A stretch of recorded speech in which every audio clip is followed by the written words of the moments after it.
Myself, Danya, your host for the day and a proud member of MCHP SRF, and I welcome you all to our podcast. Today we have Dr. Preetha, who is going to give us advice about the research, and her research journey is going to be explained, and the advices for the new researchers will be given. Today we have with us Dr. Preetha, who is a dedicated physiotherapist and an esteemed lecturer with specialized expertise in women's health. Her area of focus includes pregnancy-related musculoskeletal issues, urogynecological dysfunctions, postpartum recovery, and management of conditions such as PCOS, female infertility, and gestational diabetes mellitus. She is also deeply knowledgeable in addressing postmenopausal osteoporosis, aiming to improve quality of life across all stages of women's health.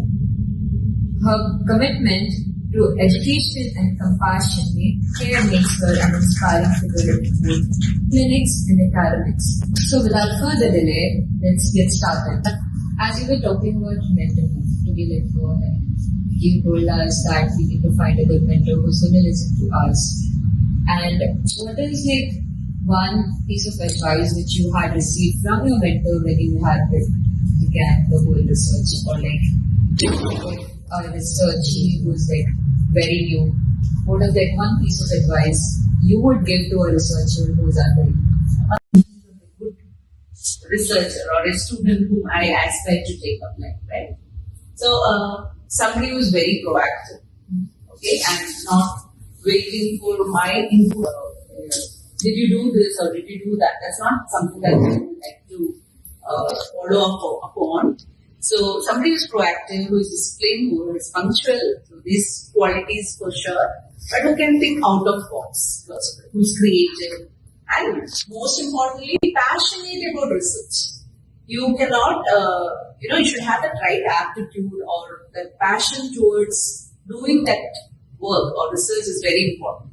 It's not just for the, build up of your resume or CV that you should just come up and volunteer yourself to be a researcher, but that passion should be within you and keep up the timelines and something like that. I think that would take care of the qualities of a good researcher or a student who I would like to take up. What inspires you to pursue the research in this field? Okay, so basically, my research focuses on women's health physiotherapy, and the focus of what was it not on the research area as such. So that came up from my own experience of as I had my pregnancy and the changes that I went through.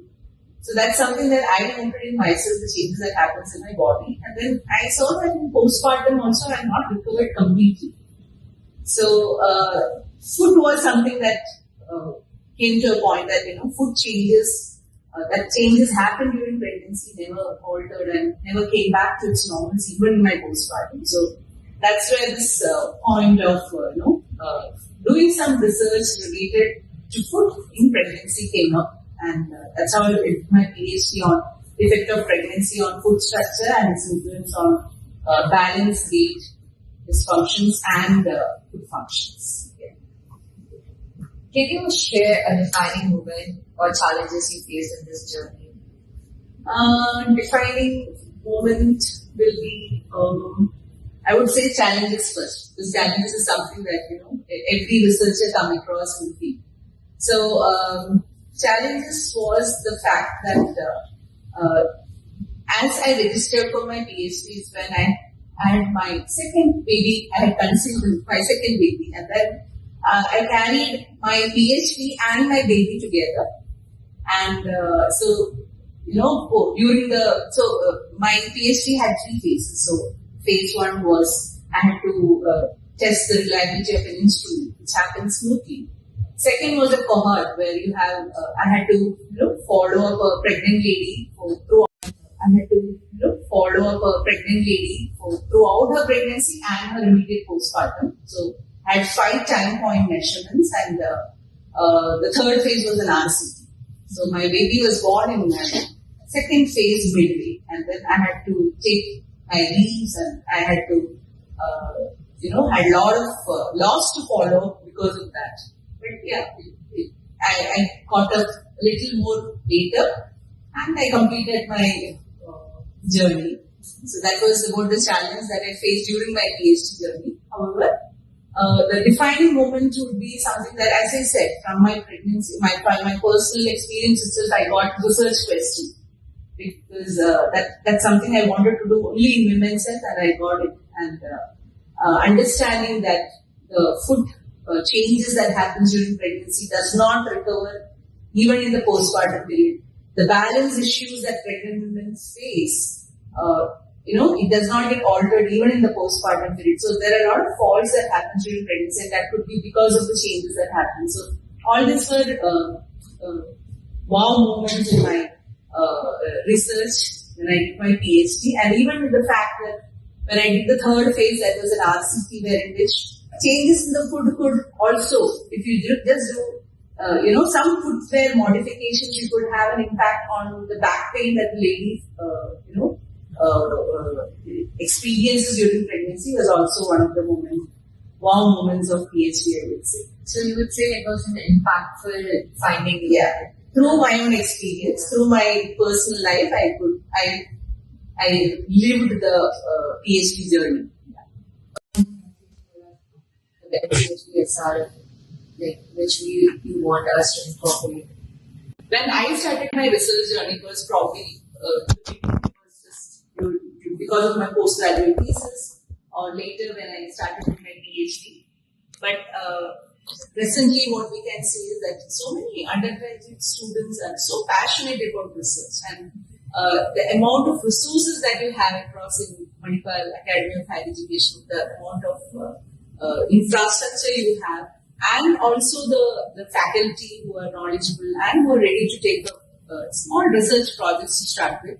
I think that's something that every student must utilize and should come forward and the basics of understanding, even if let it be a small project of, even if it's learning how to do a data entry, or helping out in development of a tool, or say translation of a questionnaire. These could be just small projects start as an undergraduate, and in postgraduate also.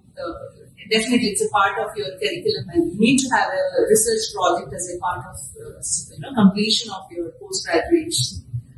You take up some a topic that is feasible, could be completed within that timeline, and which you are passionate about. So something like that. So I think it's a wonderful platform for the students of Manipal College of Health Professions to begin their research journey, to understand the basics, and probably come up with wonderful ideas for a amazing research career later in life.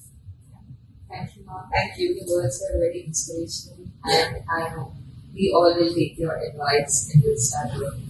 Thank you. All the very best. All the very best to everybody who's listening to this podcast.